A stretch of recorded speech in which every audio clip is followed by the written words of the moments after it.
શું મિત્રો તમે પણ સોમનાથ આવો છો અને તમને ખબર નથી સોમનાથ ને આજુબાજુના સ્થળો? તો અમારા વિડીયોમાં તમે લાસ્ટ સુધી બન્યા રહો. આજે હું તમને જણાવવાનો છું સોમનાથ ને આજુબાજુના સ્થળો વિશે. તો ચાલો વિડીયોની શરૂઆત કરીએ.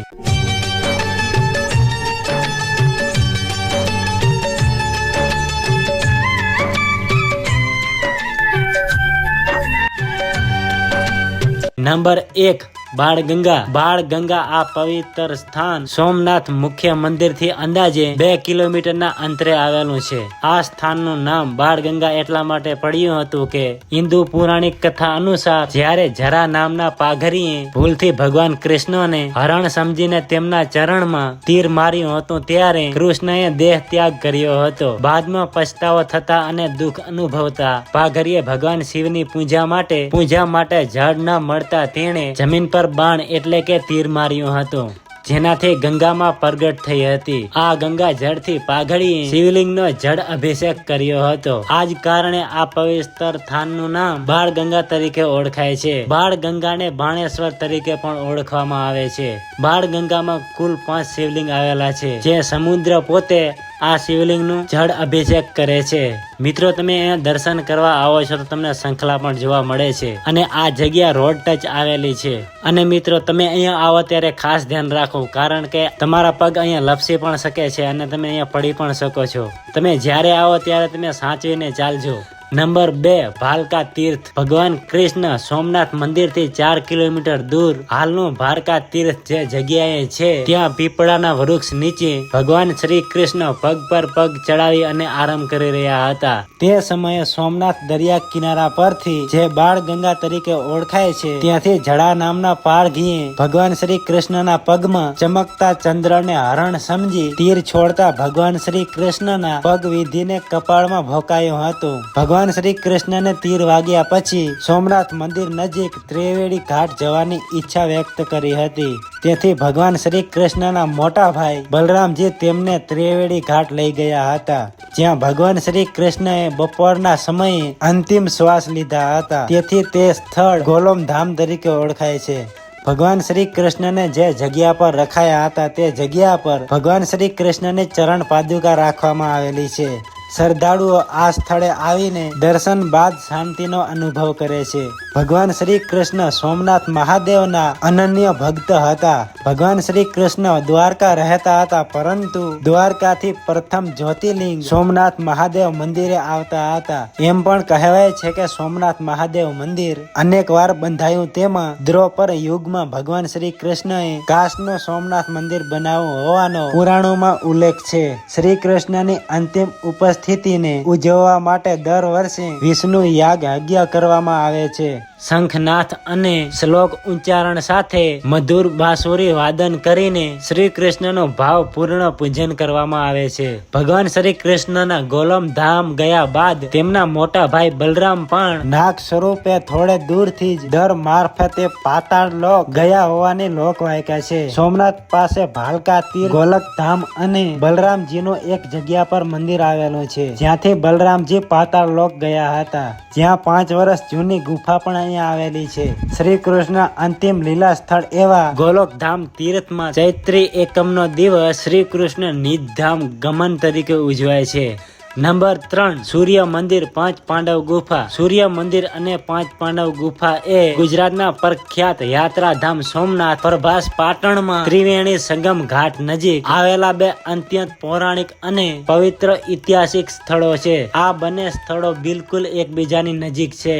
આ સ્થળો એકબીજાની નજીક આવેલા હોવાથી શ્રદ્ધાળુઓ તેની એક જ સાથે મુલાકાત લે છે. આ બંને પૌરાણિક સ્થળો વિશે આજે આપણે જાણીશું. સોમનાથ મંદિરથી આશરે 1.5 કે 2 કિલોમીટર દૂર ત્રિવેણી સંગમની ઉત્તરે આ પ્રાચીન મંદિર આવેલા છે. ગંડ પુરાણ અનુસાર પ્રાચીન સમયમાં પ્રભાસ ક્ષેત્રમાં સૂર્યદેવના 16 મંદિરો હતા. કાળ કર્મે તેમાંથી માત્ર થોડા જ હયાત રહ્યા છે, જેમાંનું આ મુખ્ય સૂર્ય મંદિર ભાસ્કર તરીકે પણ ઓળખાતું હતું. હાલનું આ સૂર્ય મંદિર અંદાજે 14મી સદીની આસપાસ બંધાયેલું હોય એવું માનવામાં આવે છે, એટલે કે પાંડવોના સમયનું આ પ્રાચીન મંદિર છે. મંદિરના પથ્થરો પર સિંહ અને અન્ય પ્રાણીઓના સુંદર કોતરણી કામ કરેલું છે અને શિલ્પો જોવા મળે છે. આ મંદિરની સામે જ એક પ્રાચીન સૂર્યકુંડ આવેલો છે, જ્યાં મહાભારત કાળ દરમિયાન પાંડવોએ સ્નાન કર્યું હોવાનું માન્યતા છે. સૂર્ય મંદિરની બિલકુલ નજીક હિંગળાજ માતાની ગુફા લાલ ઘાટી વિસ્તારમાં આ ગુફા આવેલી છે. તેને હિંગળાજ માતાની ગુફા તરીકે પણ ઓળખવામાં આવે છે. પૌરાણિક કથા અનુસાર એવું માનવામાં આવે છે કે પાંડવો તેમના વનવાસ એટલે કે અજ્ઞાતવાસ દરમિયાન પશ્ચિમ ભારતમાં આવ્યા હતા, ત્યારે તેઓ અહીંયા રોકાયા હતા. તેમણે અહીંયા પોતાની કુળદેવી માં હિંગરાજની આરાધના કરી હતી. આ ગુફા ખડકોને કોતરીને બનાવેલી ભૂગર્ભ ગુફા છે. ગુફાની અંદર 5 પાંડવ ભાઈઓ યુધિષ્ઠિર, ભીમ, અર્જુન, નકુલ અને સહદેવની મૂર્તિઓ સ્થાપિત કરવામાં આવી છે. આ ઉપરાંત અહીંયા ભગવાન શિવ, ભગવાન રામ, લક્ષ્મણ અને સીતા માતા સાથે હનુમાનજીના નાના મંદિરો પણ આવેલા છે. આ ગુફામાં જવાનો રસ્તો અને તેની સીડીઓ ખૂબ જ સાંકડી અને નીચી છે.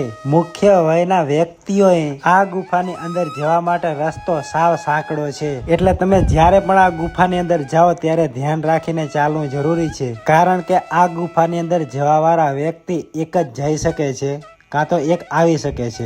આ ગુફાની મુલાકાતનો સમય સવારે 6 વાગ્યાથી સાંજે 6 વાગ્યા સુધીનો છે. આ ગુફાના દર્શન માટે કોઈ પણ ટિકિટ કે કોઈ પણ ફી લેવામાં આવતી નથી. 5 પાંડવ ગુફા ભૂગર્ભ હોવાથી તેનો રસ્તો ખૂબ જ સાંકડો હોવાથી અંદર ઓક્સિજનની કમી ગુંગળામણ જેવું અનુભવાઈ શકે છે. તેથી શ્વાસની તકલીફ અને વૃદ્ધ વ્યક્તિઓને ગુફાની અંદર જવું ટાળવું જોઈએ.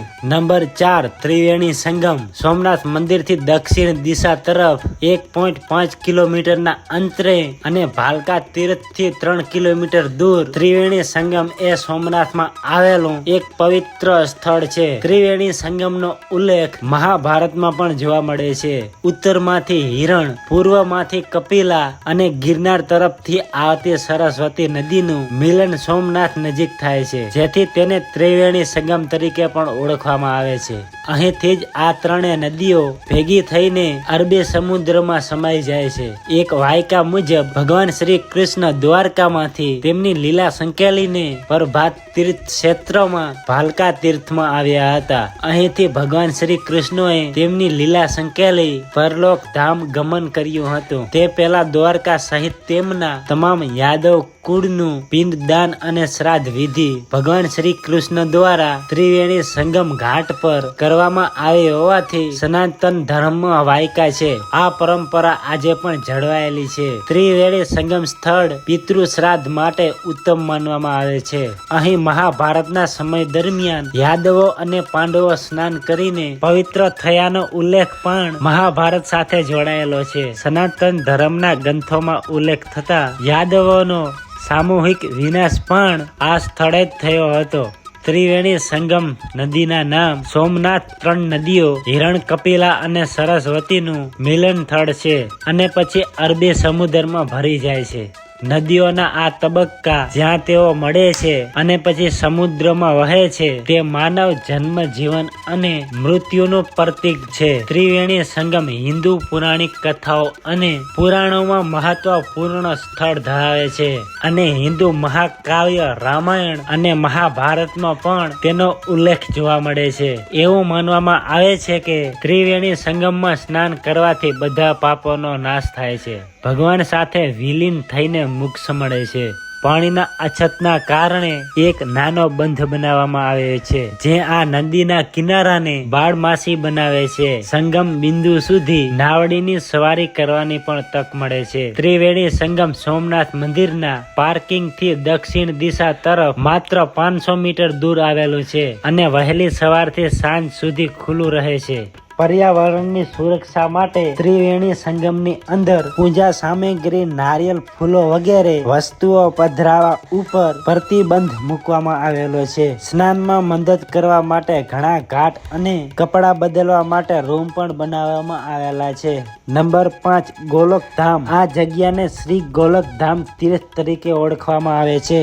હિન્દુ ધર્મમાં ગોલોકધામ નામના 2 મુખ્ય સંદર્ભો છે. પહેલું છે શ્રી કૃષ્ણનું શાશ્વત દિવ્ય લોક અને બીજું ગુજરાતમાં આવેલું પૌરાણિક ભૌતિક તીર્થસ્થળ. હિન્દુ ધર્મ અને પુરાણો ખાસ કરીને વૈષ્ણવ પરંપરા અનુસાર ગોલોકધામ એ ભગવાન શ્રી કૃષ્ણનું સર્વોચ્ચ અને અંતિમ નિવાસ સ્થાન છે. ગોલોક નામ એટલા માટે આપવામાં આવ્યું કે ગોનો અર્થ ગાય, કારણ કે ભગવાન શ્રી કૃષ્ણ ગોવાળિયા હતા અને તેઓ ગાયો ચરાવતા હતા. લોકનો અર્થ સ્થાન થાય છે. આથી તે ગાયોના નિવાસ સ્થાન સમાન સ્વરૂપનું દિવ્ય ગોવાળિયા ભૂમિ ગણાય છે. ભારતના યુદ્ધના અંતે જ્યારે હિન્દુ વંશનો નાશ થયો ત્યારે ભગવાન શ્રી કૃષ્ણએ અહીંયા પીપળાના વૃક્ષ નીચે વિશ્રામ કર્યો હતો. ત્યારે એક પારધન જડા દ્વારા તેમના ચરણોમાં બાણ વાગ્યું હતું. આ ઘટના બાદ ભગવાન શ્રી કૃષ્ણએ પોતાની દિવ્ય લીલા સંકેલી લીધી હતી અને પ્રભાસ ક્ષેત્રમાંથી સીધા ગોલોક ધામ ગયા હતા. આ પવિત્ર ભૂમિ દેહો સ્વર્ગ તરીકે તીર્થ તરીકે પ્રખ્યાત માનવામાં આવે છે. તે હિન્દુ ધર્મના સૌથી પવિત્ર મોક્ષ ધામોમાંનો એક ગણાય છે. પૌરાણિક કથા અનુસાર પૃથ્વી પર ભગવાન શ્રી કૃષ્ણએ પોતાના અવતારનો અંત આણીને દેહ ત્યાગ કર્યો હતો. તે સ્થળ ગોલોક ધામ તરીકે ઓળખાય છે. આ પવિત્ર ગુજરાતના ગીર સોમનાથ જિલ્લામાં આવેલા સોમનાથ નજીક પ્રભાસ પાટણ ખાતે હિરણ કપિલા અને સરસ્વતીના નદીના સંગમ પર આવેલું છે. ગોલોક ધામમાં ઘણા બધા નાના નાના મંદિરો પણ આવેલા છે. તો આ હતા સોમનાથની આજુબાજુના જોવાલાયક સ્થળ. જ્યારે તમે સોમનાથ આવો છો અને આ સ્થળોની મુલાકાત લેવા જાઓ છો ત્યારે સોમનાથ જ્યોતિર્લિંગ મંદિરની બહારથી તમને રિક્ષા અથવા લોકલ ટેક્સી ખૂબ જ સરળતાથી મળી રહે છે, જે તમને સોમનાથની આજુબાજુના સ્થળોની મુલાકાત કરાવે છે. અમે પણ મિત્રો રિક્ષા લઈને જ ગયા હતા. તમે પણ સોમનાથ આવો છો અને તમારે પણ આજુબાજુના સ્થળોની મુલાકાત લેવી છે તો આ ભાઈને ફોન કરી શકો છો. તો આ હતો મિત્રો આજનો ઇતિહાસ અને જાણકારી. તમને કેવો લાગ્યો અમારો વિડીયો જરૂરથી જરૂર અમને કોમેન્ટ કરીને જણાવજો. તો મળીએ આપણે બીજા વિડીયોમાં બીજા ઇતિહાસ સાથે.